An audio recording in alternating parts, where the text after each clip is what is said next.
La période électorale est une occasion pour certains partis politiques et leur état-major de faire une vitrine en proposant aux électeurs et non-électeurs des projets de société. C'est le cas du patron de l'Union nationale initiale à travers une conférence de presse devant la presse nationale et internationale qu'il a animée le samedi 24 juin 2023, basée sur l'Alliance politique pour le Gabon, APG. Nous faisons cette offre politique pour réunir les forces progressistes pour bâtir l'avenir de notre pays. Mais surtout pour nous rassembler les Gabonaises et les Gabonais pour préparer ce que nous appelons la Troisième République. Je voudrais attirer l'attention de toutes et de tous. Le son, s'il vous plaît. Je dirais, ces processus étaient engagés.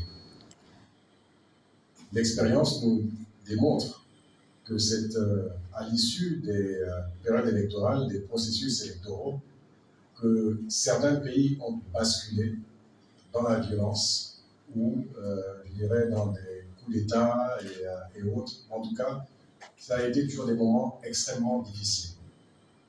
Ce sont des périodes à gérer avec beaucoup de doigté, avec beaucoup de délicatesse. Et le Gabon n'échappe pas à la règle.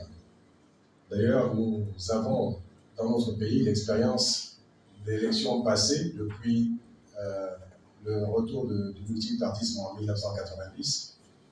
Nous avons vécu 93, 98, 2005, 2009 et dernièrement en 2016. Ça a toujours été des moments extrêmement difficiles.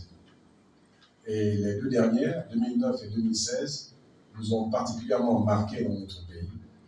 Et ce sont des moments où il faut effectivement attirer l'attention des uns et des autres sur la délicatesse de ces processus, sur le fait qu'un pays peut basculer, n'est-ce pas, du jour au lendemain dans la violence ou dans des situations en tout cas qui ne sont pas souhaitables. Donc, nous avons voulu attirer l'attirance des uns et des autres.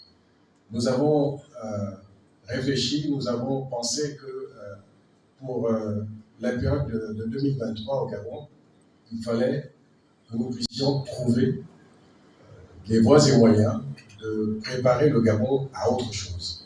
Dans le contexte politique actuel, Paul-Marie Ngonjou et l'Union nationale initiale offrent l'unité, la cohésion pour bâtir l'avenir du Gabon sur le plan social, politique et économique à l'aube des élections plurielles qui se pointent à l'horizon.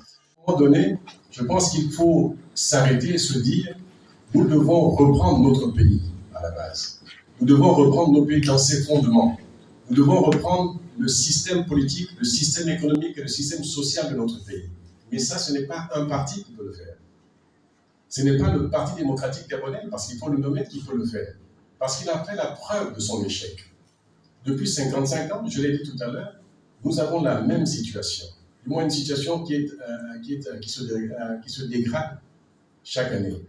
Donc, je pense que quelque part, il y a cherché la cause et il faut chercher maintenant les solutions. Si la cause, effectivement, c'est la mauvaise gouvernance de notre pays, et si la solution est de pouvoir, effectivement, trouver d'autres alternatives, il faut avoir le courage de le faire. Parce que les élections qui arrivent en 2023, je l'ai dit à l'Ambaréné, je n'y croyais pas si nous reprenions les mêmes méthodes de gouvernement, la même gouvernance.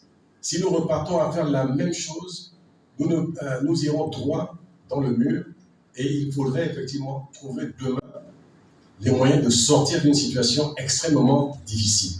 Nous notons que ce projet est lancé depuis le mois de mai lors du lancement de la tournée nationale à Lambaréné et partagé par certains leaders politiques et de la société civile. C'est dans une ambiance bon enfant que le rideau de cette conférence de presse a fait tomber son rideau.